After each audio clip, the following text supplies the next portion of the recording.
हत्थ बनने होंगे ने, खड़े होके हत्थ बनने। और याद रखो क्याम फर्ज है। क्याम की है? फर्ज। मैं इत्थे एक मसला शुरू तो जिक्र कर देवां ताकि दोस्तों को जिहड़ा वे ख्याल रहे। बाज़ लोग जिन्होंने किसी किस्म का कोई इशू हुंदा वे, दिल के मरीज़ हुंदे ने या उन्हें अखां का ऑपरेशन कराया हुंदा वे, वो सजदा नहीं कर सकते या उन्होंने रुकू करन तो मना किया जाता है। वो भी अहबाब जिहड़े ने वो भी बह के नमाज पढ़ते हैं, कुर्सी इस्तेमाल कर ली या थले बह के नमाज पढ़े, उन्हों की नमाज नहीं होंदी है। मैं की मसला दसदा पिया? उन्हों की नमाज नहीं होंदी। क्यों नहीं होंदी? क्याम नमाज का फर्ज है। वो बीमारी की जिमें की हालत है, वो उस उवें की हालत तक उसनों रखा जाए। अगर एक बंदा खड़ा हो सकता है तो रुकू नहीं कर सकता तो इशारे ना कर ले, सजदा जिहड़ा भी इशारे ना कर ले।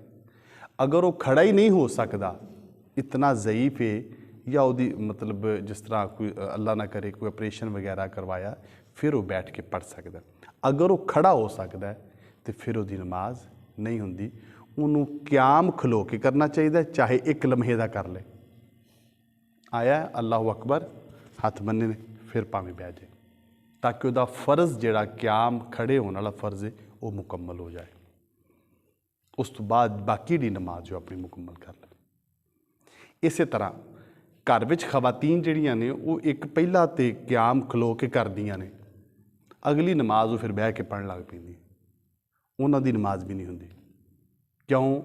क्याम हर रकत का फर्ज है। बिला उज़र बिला बीमारी अगर कोई शख्स बह के नमाज पढ़ता वो नमाज नहीं होंदी। हुण बहुत सारे दोस्त बह के नफल पढ़ते हैं, ठीक है, तो बकायदा किताबां च लिखिया है कि जिहड़ा बंदा सेहतमंद है वो बह के नफल पढ़ता, नफली इबादत बिला उज़र करता है। तो बाज़ ने क्या उहदी हुंदी नहीं नफल, बाज़ ने क्या उहदे अद्धे सवाब ने। उहदी वजह की है कि नबी पाक सल्लल्लाहु अलैहि वसल्लम आखिरी उम्र मुबारक विच जदों आप दी उम्र 62-63 साल सी, तो उदों आप दा जिस्म मुबारक और जिस्म मुबारक भी बुढ़ापा सी। तो आप इशा दे आखिरी जिहड़े 2 नफल ने उन्हां दे बारे रवायत है कि वह बह के पढ़ते सन, आखिरी 2 नफल जिहड़े सन। इस वास्ते बाज़ ने नफली इबादत नूं उस दर्जे च रख के, मेरी उस दर्जे विच रख के, उस दर्जे विच रख के कि जिहड़ा कोई बजुर्ग बंदा अगर बह के नफल पढ़दा उस दर्जे विच उहदी नमाज का अद्धा सवाब उन्हें मिलदा नफलों का। लेकिन अगर वह बंदा सेहतमंद है, वह बैठ के नफल पढ़दा, उहदे नफल नहीं होणगे। क्लीयर हो गया जी? तो क्याम नमाज का फर्ज है। इत्थे नाल एक और मसला सुन लवो। एक शख्स आया, उन्हें वेख्या इमाम रुकू विच है। अगर कोई शख्स इमाम नूं रुकू विच मिल जाए तो उन्होंने रकत मिल जाती। उन्हें आके की कीता, अल्लाह अकबर नीयत की तो सीधा रुकू विच टुर गया। हुण उहदी नमाज नहीं होएगी, बल्कि वो वाली रकत उहदी नहीं हुई। क्यों? तकबीरे तहरीमा अलग फर्ज है, क्याम अलग फर्ज है, रुकू अलग फर्ज है। उन्होंने तकबीरे तहरीमा तो की लेकिन क्याम नहीं किया। और क्याम कोई भी रुकन कितनी देर च होना चाहिए? कम अज़ कम 3 तस्बीहात की मिकदार जिस उन्होंने कहने हैं, इन्ना उहदा जिहड़ा वे होना चाहिए। जिस तरह कि मैं अल्लाह अकबर अल्लाह अकबर अल्लाह अकबर, ये 3 तस्बीहात ने। अगर वो किसी भी रुकन विच इतनी देर रुक जाता है तो उहदा वो रुकन हो जाएगा। तो सो वो शख्स जिहड़ा आके इमाम नूं रुकू च मिलिया, उन्हें अल्लाह अकबर कह के सीधा रुकू च टुर गया, उन्होंने रकत नहीं मिलेगी। वह फिर तरीकाकार की, अल्लाह अकबर कहे, हथ बन्ने, फिर अल्लाह अकबर कह के रुकू विच जाए। हाँ जी, हो गया, ठीक है जी। तो क्याम नमाज का फर्ज है।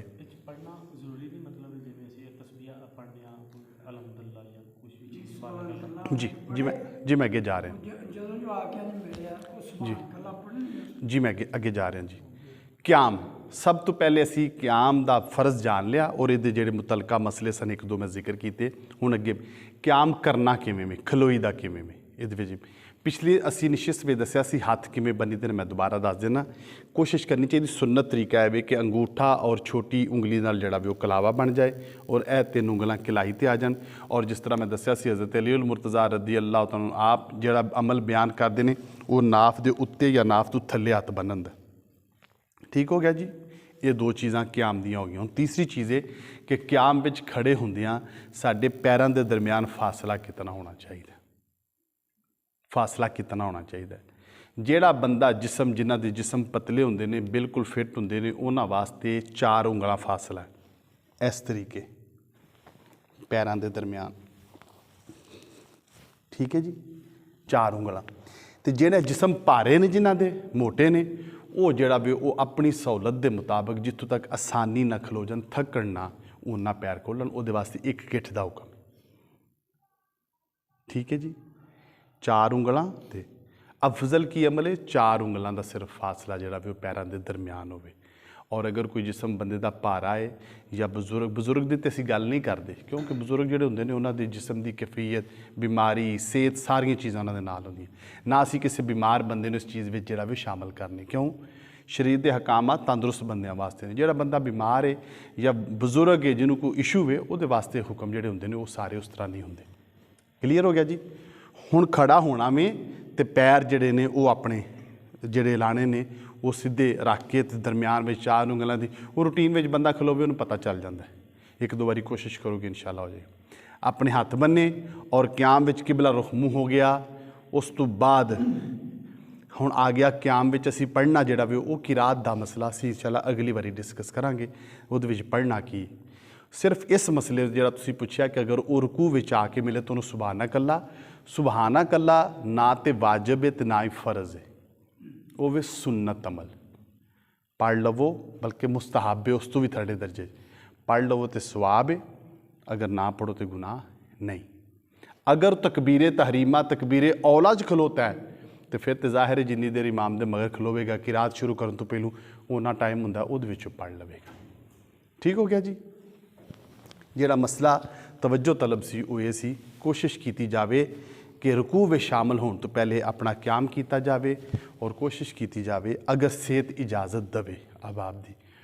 ठीक है, मैं आपनू पता भी कि कभी भी जिहड़ा भी मसला ही सिर्फ बयान करना होंदा है किसी शख्स या किसी भी किताब नू इस तरह या किसी बजुर्ग नू इस तरह लफ्ज़ कह के वो वाला मेरी आदत च है ही नहीं। कोई भी अहबाब होन उस चीज़ नू मद्देनज़र रखन, जिथे भी नमाज़ पढ़न जाओ कोशिश करो अगर मुमकिन हो सके सेहत इजाज़त दवे, अगर तबीयत ज़्यादा ख़राब ना होवे तो बजुर्ग भी जिहड़े ने वो भी तकबीर तहरीमा कहण तो बाद चंद लम्हे खलो जान, उस तो बाद फिर बैठ जा। मैं बहुत अच्छे तरीके नाल जानना, साडे एक उस्ताद सन 72-73 साल उन्हां दी उम्र सी, तो असीं उन्हां नूं तू कमरे चों लैके आउणा, दो साथियां ने एक इधरों हत्थ पाना एक इधरों हत्थ पाना लियाउणा, उन्हां नूं लिया के मसले ते खिलारना तो हाफिज़ साहब ने पूरे घंटे सवा च तरावियां पढ़ानियां, उन्हां मगर खलो के पढ़नियां तरावियां।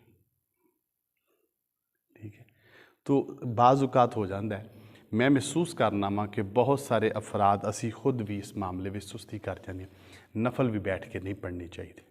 ठीक है जी।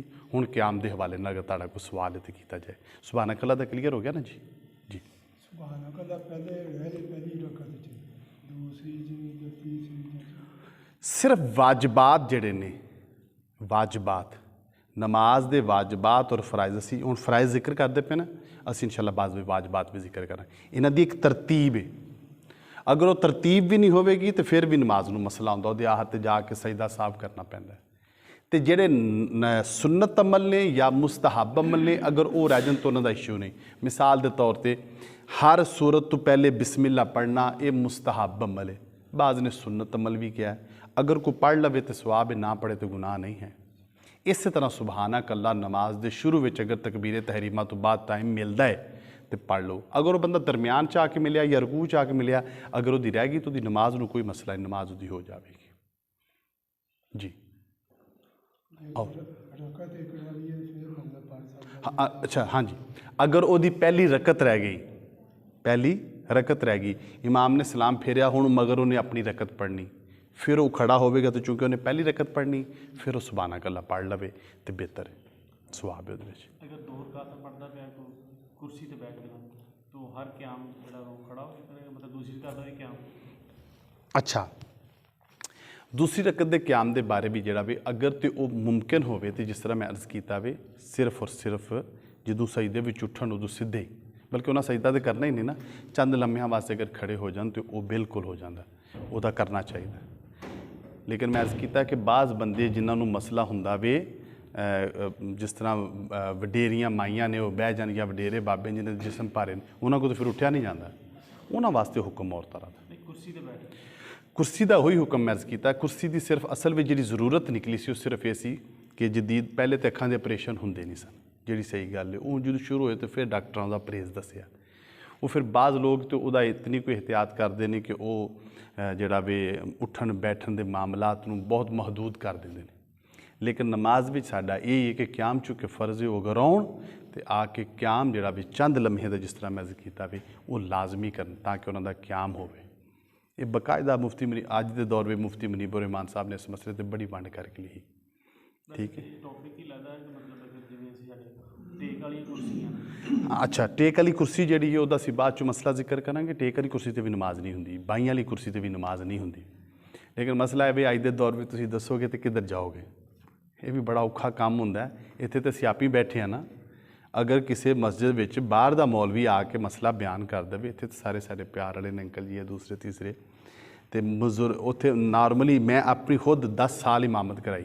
ਬੜੇ ਖੁੰਗ ਕਿਸਮ ਦੇ ਚੌਧਰੀ ਵਡੇਰੇ ਬਾਬੇ ਹੁੰਦੇ ਨੇ, ਤੁਸੀਂ ਉਹਨਾਂ ਨੂੰ ਮਸਲਾ ਦਿਓ, ਉਹ ਤਾਂ ਕੁਰਸੀ ਸਭ ਦੇ ਵਿੱਚ ਇੱਥੇ ਇਮਾਮ ਦੇ ਮਗਰ ਰੱਖ ਕੇ ਪੜ੍ਹਦੇ ਨੇ। ਤੁਸੀਂ ਉਹਨਾਂ ਨੂੰ ਕਹੋ ਕੁਰਸੀ ਸਾਈਡ 'ਤੇ ਕਰਨ, ਤੂੰ ਲੜ ਪੈਣਗੇ, ਤੁਹਾਡੀ ਛੁੱਟੀ ਹੋ ਜਾਏਗੀ ਮਸਜਿਦ 'ਚੋਂ। ਇਸ ਵਾਸਤੇ ਫਿਰ ਮਸਲੇ ਦੱਸੇ ਨਹੀਂ ਜਾਂਦੇ, ਬੰਦਾ ਜੁਰਤ ਕੋਈ ਨਹੀਂ ਕਰਦਾ। ਤੋ ਸੋ ਇਹ ਜਿਹੜੀ ਟੇਕ ਵਾਲੀ ਕੁਰਸੀ ਉੱਤੇ ਵੀ ਨਮਾਜ਼ ਨਹੀਂ ਹੁੰਦੀ। ਆਮ ਤੌਰ 'ਤੇ ਜੋ ਜਮਾਤ ਖੜੀ ਹੁੰਦੀ ਇਹ ਕਹਿੰਦੇ ਨੇ ਕੰਧੇ ਨੂੰ ਕੰਧਾ ਮਿਲਾ ਕੇ ਤੇ ਪੈਰ ਨਾਲ ਪੈਰ ਮਿਲਾ ਕੇ ਸੱਤ ਸਿੱਧੀ ਕਰੋ। ਠੀਕ ਹੈ, ਉਸ ਤਰ੍ਹਾਂ ਦੇ ਫਾਸਲਾ ਤੇ ਜ਼ਿਆਦਾ ਪੈਰ ਨਾਲ ਪੈਰ ਮਿਲਾਉਣਾ ਚਾਹੀਦਾ ਜਾਂ ਆਪਣਾ ਫਾਸਲਾ ਬਰਕਰਾਰ। ਬਹੁਤ ਅੱਛਾ ਸਵਾਲ ਤੁਸੀਂ ਕੀਤਾ ਵੇ। ਕੁਰਾਨ ਪਾਕ ਜੀ, ਕੁਰਾਨ ਪਾਕ ਔਰ ਅਹਾਦੀਸ ਨੂੰ ਸਮਝਣ ਵਾਸਤੇ ਬਹੁਤ ਸਾਰੇ ਜੁਮਲੇ ਐਸੇ ਨੇ ਜਿਹੜੇ ਉਹਨਾਂ ਦੇ ਮੁਹਾਵਰੇ ਹੁੰਦੇ ਨੇ। ਜਿਵੇਂ ਸਕੂਲ ਵਿੱਚ ਉਸਤਾਦ ਆਉਂਦਾ ਕਿ ਬਈ ਕਿਸੇ ਦੀ ਧੌਣ ਨਜ਼ਰ ਨਾ ਆਵੇ, ਲਾਈਨ 'ਚ ਖਿਲਾਰ ਕੇ ਕਿਸੇ ਦੀ ਧੌਣ ਨਜ਼ਰ, ਹੁਣ ਉਹ ਕਿੱਥੇ ਖਣ ਧੌਣਾ ਆਪਣੀਆਂ। ਉਹਦੇ ਕਹਿਣ ਦਾ ਮਤਲਬ ਹੁੰਦਾ ਕਿ ਲਾਈਨ ਸਿੱਧੀ ਰਵੇ, ਹੱਤਲ ਮਕਦੂਰ ਕੋਸ਼ਿਸ਼ ਹੋਵੇ ਕਿ ਲਾਈਨ ਸਿੱਧੀ ਰਵੇ। ਇਹ ਵੀ ਜਿਹੜੀ ਹਦੀਸ ਸ਼ਰੀਫ ਹੈ ਕਿ ਪਾਉ ਨਾ ਪਾਉ ਮਿਲਿਆ ਹੋਵੇ, ਕੰਧੇ ਨਾਲ ਕੰਧਾ ਮਿਲਿਆ ਹੋਵੇ, ਇਹਦਾ ਵੀ ਮਤਲਬ ਇਹ ਵੇ ਕਿ ਤੁਸੀਂ ਇੱਧਰ ਵੇਖੋ ਤੇ ਤੁਹਾਡਾ ਹੀ ਕੰਧਾ ਨਜ਼ਰ ਆਏ, ਅਗਲੇ ਬੰਦਾ ਕੰਧਾ ਨਜ਼ਰ ਨਹੀਂ ਆਵੇ, ਬਿਲਕੁਲ ਸਿੱਧੀ ਹੋਣੀ ਚਾਹੀਦੀ। ਹੁਣ ਨਾਲ ਜੁੜਨ ਦਾ ਜਿਹੜਾ ਹੁਕਮ ਹੈ ਉਹ ਕਿੱਥੋਂ ਤੱਕ ਹੈ? ਉਹ ਇਹ ਵੇ ਕਿ ਨਮਾਜ਼ ਜਿਹੜੀ ਪੜ੍ਹੀ ਜਾਵੇ, ਜਿਹੜੀ ਨਮਾਜ਼ ਬਾਜਮਾਤ ਪੰਜਗਾਨਾ ਹੈ, ਉਹਦੇ ਵਿੱਚ ਕੰਧੇ ਨਾਲ ਕੰਧਾ ਕਰੀਬ ਹੋਣਾ ਚਾਹੀਦਾ ਤਾਂ ਕਿ ਵਿੱਚ ਜਿਹੜੀ ਜਗ੍ਹਾ ਬਚ ਜਾਂਦੀ ਹੈ ਸ਼ੈਤਾਨ ਨਫਾਕ ਔਰ ਦੂਰੀ ਬੰਦਾ ਹੈ ਮੋਮਨ 'ਚ ਪਾਉਂਦਾ। ਔਰ ਨਮਾਜ਼ ਜਨਾਜ਼ਾ ਦੇ ਬਾਰੇ ਫਰਮਾਇਆ ਕਿ ਖੁੱਲੇ ਹੋ ਕੇ ਖਲੋਵੋ, ਕਿਉਂਕਿ ਅੱਲਾ ਦੇ ਮਲਾਇਕਾ ਉੱਥੇ ਆ ਕੇ ਵਿੱਚ ਖੜੇ ਹੁੰਦੇ। ਸੋ ਕੋਸ਼ਿਸ਼ ਕਰਨੀ ਚਾਹੀਦੀ ਕਿ ਕੰਧਾ ਨਾਲ ਹੋਵੇ, ਲੇਕਿਨ ਇਵੇਂ ਵੀ ਕੰਧਾ ਨਾ ਹੋਵੇ ਕਿ ਅਗਲੇ ਬੰਦੇ ਦੇ ਖੁਸ਼ੂ ਖੁਜ਼ੂ ਵਿੱਚ ਖਲਲ ਆਵੇ। ਇੱਕ ਬੰਦਾ ਬੜੀ ਤਵੱਜੋ ਨਾਲ ਨਮਾਜ਼ ਪੜ੍ਹਦਾ, ਉਹ ਨਾਲੜਾ ਕਦੀ ਅਰਕ ਮਾਰ ਦਿੰਦਾ, ਕਦੀ ਕੁਝ, ਉਹਦੀ ਤਵੱਜੋ ਹਟ ਜਾਂਦੀ। ਸੋ ਕੰਧੇ ਨਾਲ ਕੰਧਾ ਮਿਲਾਉਣ ਦਾ ਅਸਲ ਮਫਹੂਮ ਕਿਤਾਰ ਸਿੱਧੀ ਕਰਨਾ, ਔਰ ਦੂਸਰਾ ਵੀ ਕਿ ਕਮ ਅਜ਼ ਕਮ ਨਾਲ ਜੁੜ ਕੇ ਇਸ ਅੰਦਾਜ਼ ਨਾਲ ਕਿ ਕਿਸੇ ਦੀ ਖੁਸ਼ੂ ਖੁਜ਼ੂ ਵਿੱਚ ਮਸਲਾ ਨਾ ਆਵੇ। ਜੀ ਭਾਈ ਕਿਆਮ ਦੇ ਵਿੱਚ ਇਹੋ ਹੋਣਾ ਭਾਈ ਪੈਰ ਦੇ ਬਾਜ਼ ਹੋ ਕੇ ਅੰਦਰ। ਅੱਛਾ ਮੈਂ ਪਹਿਲੇ ਜ਼ਿਕਰ ਕਰ ਚੁੱਕਿਆ ਕਿ ਬੇਟਾ ਜਿਹੜੇ ਜਵਾਨ ਨੇ ਬੰਦੇ, ਬੱਚੇ ਜਿਹੜੇ ਹੁੰਦੇ ਨੇ, ਉਹਨਾਂ ਦੇ ਖੜੇ ਹੋਣ ਦੀ ਕੈਫੀਅਤ ਔਰ ਹੁੰਦੀ, ਅਤੇ ਜਿਹੜੇ ਬਜ਼ੁਰਗ ਹੋ ਜਾਂਦੇ ਨੇ ਚਿੱਟੀ ਦਾੜੀ ਵਾਲੇ, ਉਹਨਾਂ ਵਾਸਤੇ ਤਾਂ ਬੇਟਾ ਖੜੇ ਹੋਣਾ ਵੀ ਮੁਸ਼ਕਲ ਹੁੰਦਾ। ਸੋ ਇਹ ਵੇ ਕਿ ਉਹਨਾਂ ਦੇ ਪੈਰ ਬਿਲਕੁਲ ਅਗਰ ਅਸੀਂ ਆਖੀਏ ਤਾਂ ਉਹ ਤਾਂ ਸਿੱਧੇ ਪੋਸੀਬਲ ਨਹੀਂ ਹੁੰਦੇ ਕਿ ਹੋਣ। ਠੀਕ ਹੈ, ਸਿਹਤਮੰਦ ਬੰਦਾ ਵੀ ਅਗਰ ਪੈਰ ਸਿੱਧੇ ਕਰੇ ਤਾਂ ਉਹਦੇ ਕੋਲ ਨਹੀਂ ਰੱਖੇ ਜਾਣਗੇ। ਇਹ ਹਾਂ, ਤਬੀਅਤਨ ਆਦਤਨ ਜਿਵੇਂ ਉਹ ਪੈਰ ਰੱਖ ਖਲੋਂਦਾ ਵੇ, ਜਿਸ ਤਰ੍ਹਾਂ ਆਮ ਖਲੋਂਦਾ, ਉਸ ਤਰ੍ਹਾਂ ਉਹਦੇ ਪੈਰ ਜਿਹੜੇ ਨੇ ਹੋਣੇ ਚਾਹੀਦੇ। ਜੀ ਟੌਪਿਕ ਮੁਕੰਮਲ ਹੋ ਗਿਆ ਤੇ ਜੀ ਸਾਡਾ ਜਿਹੜਾ ਵੀ ਇਸ 'ਤੇ ਕਿਆਮ ਦੇ ਹਵਾਲੇ ਨਾਲ ਅਗਰ ਕਿਸੇ ਦੋਸਤ ਦਾ ਕੋਈ ਸਵਾਲ ਹੋਵੇ ਤਾਂ ਕਰ ਲੈਣ।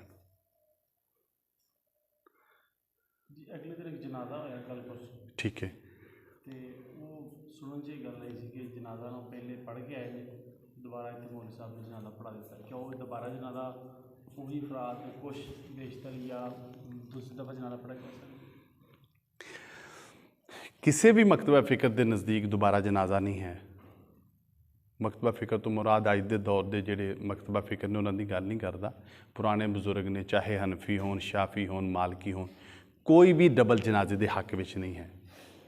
ਇਹ ਬਸ ਬਾਅਦ ਵਿੱਚ ਇੱਕ ਜਿਹੜਾ ਵੇ ਮਸਲਾ ਪੇਸ਼ ਕਿਸੇ ਅੰਦਾਜ਼ ਵਿੱਚ ਆਇਆ कि कोई शख्स जिमें फौजी या पुलिस हज़रात वाले ने वो किते दूर ड्यूटी करते पे ने या एक बंदा जिमें मुल्कों बाहर है उत्थे उहदा एक्सीडेंट हो गया हुण उत्थे दे दोस्त जनाजा पढ़ना चाहते हैं उन्हें जनाजा करवा दिता लेकिन होया कि उस जनाजे विच उहदी फैमिली दे वारस शामिल नहीं सन जनाजे विच फैमिली दे असी उहदे वास्ते किताब दा लफ्ज़ इस्तेमाल करने वली शामिल ना होवे वली तो मुराद बाप तो बाद बड़ा बेटा जिस तरह हुंदा उहदा वली हुंदा वारस हुंदा अगर नमाज़े जनाजा विच वली शामिल ना होवे तो किसी मजबूरी और उज़र दे तहत दूसरा जनाजा करवाना पे शौकिया नहीं फिर दूसरा जनाजा हो सकता है अगर वो पहला हो गया उहदे विच वली ने शिरकत कर ली है और कोई उज़र भी नहीं है तो फिर दूसरा जनाजा नहीं होगा पढ़ लेना बना के पढ़ ले फिर उसके बाद ये पढ़ लैन वाली बेथी जी ये तो मामला खराब कर दी है ना जी थोड़ी जी आसान मैं बड़े वंड की मैं मसले की ਉੱਥੇ ਪੜਿਆ ਨਾ ਮਿਸਾਲ ਦੇ ਤੌਰ ਤੇ ਇੱਕ ਬੰਦਾ ਲੋਕ ਮਾਰ ਕੇ ਜਿਹੜੇ ਮਾਰ ਗਿਆ ਇਹਨਾਂ ਉੱਥੇ ਪੜਿਆ ਜਨਾਜ਼ਾ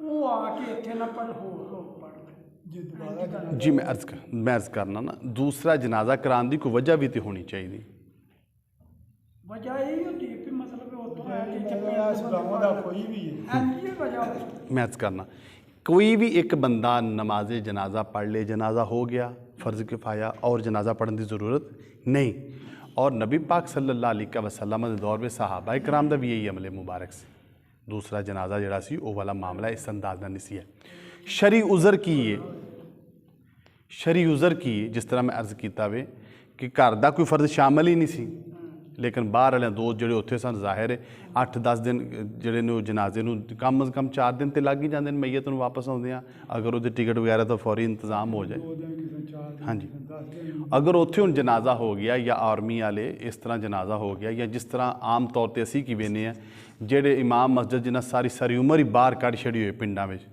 वो तो नहीं वापस आउण दिंदे ना जी वो फिर उन्हों का जनाजा अगर उत्थे हो गया तो हुण जिहड़े उत्थे पिछले वारस ने उन्होंने जनाजा नहीं पढ़िया इस सूरत में जिहड़ा भी जनाजा हो सकता वो भी उज़र होवे ते अगर उज़र ना होवे तो फिर दूसरी दफ़ा जनाजा नहीं करवाना चाहिए जी पुछना मकसद से कि जिन्हें लोग पढ़ लिया है नहीं वो मैं दस्या हाँ मैं हुण ये नहीं है कि अगर कोई बंदा दूसरी दफ़ा जनाजा पढ़े तो गुनाह है नहीं मैं मिसाल पेश करना किदे कोल मंगना चाहिए दुआ किदे को करनी चाहिए अल्लाह ताला को अगर किसी ने अर्ज़ किया कि या रसूल अल्लाह सानू अता फरमाओ तो ये भी जायज़ है अगर किसी ने जनाब अली उल मुर्तज़ा रदी अल्लाह तआला दे वसीले ना मंगया ये भी जायज़ है किसी ने अपने पीरो मुर्शद दे मंगया ये भी जायज़ है लेकिन असल मंगना किहदे कोल चाहिए अफजल यही है कि अल्लाह को मंगया जाए अगर अल्लाह तो अलावा अल्लाह के प्यारियां बंदियां को मंगे तो जायज़ है गुनाह नहीं लेकिन ये नहीं कि अफजल नूं छड्ड के जायज़ मगर ही लग जाइए अगर दूसरी दफ़ा किते जनाजा किसी ने पढ़ लिया तो है जायज़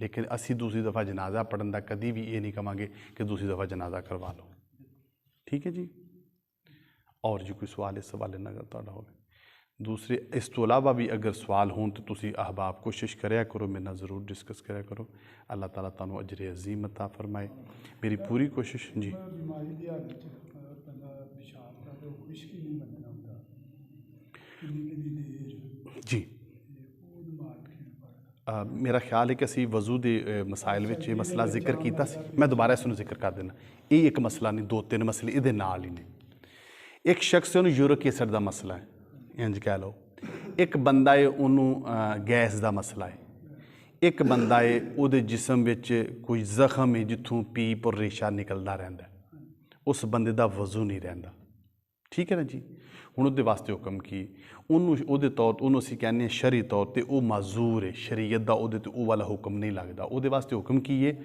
कि किसी भी नमाज का जो वक्त शुरू होंदा तो वो एक दफ़ा वजू कर लवे फिर उसका जिन्नी बारी मर्जी वजू टुटे कोई मसला नहीं वो अपनी इबादत करे नमाज पढ़े तिलावत करे ठीक है अगली नमाज का वेला है फिर एक दफ़ा दोबारा वजू कर ठीक है उससे भी सिर्फ उससे बीमारी वाला लेकिन वो शख्स जमात नहीं करवा सकता जिस शख्स नूं मसला होवे यूरिक एसिड का मसला होवे गैस का मसला होवे उहदा वजू इतनी देर ना रहिंदा होवे वो बंदा जमात नहीं करवा सकता नमाज मगर खलो के पढ़ लेगा इमाम नहीं बन सकता कहने का मतलब है इमाम नहीं बन सकता वैसे वो मगर खड़ा होकर नमाज पढ़ सकता ठीक है जी अल्लाहुम्मा सल्ली अला सय्यदिना मौलाना मुहम्मद व अला आलि सय्यदिना मौलाना मुहम्मद मुबारक वसल्लम।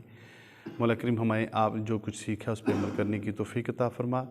हमारे जितने भी अहबाब ने शिरकत की, मौला करीम उनको सेहत व तंदुरुस्ती सलामती अता फरमा। मौला करीम जो हमारे बीमार हैं उनको शिफाए कामिल आजिल अता फरमा। मौला करीम जितने अहबाब ने शिरकत की इनके इल्म व अमल फ़ज़ल में, रिज़्क़ में बरक़ात अता फरमा। सल्लल्लाहु अलैहि वसल्लम।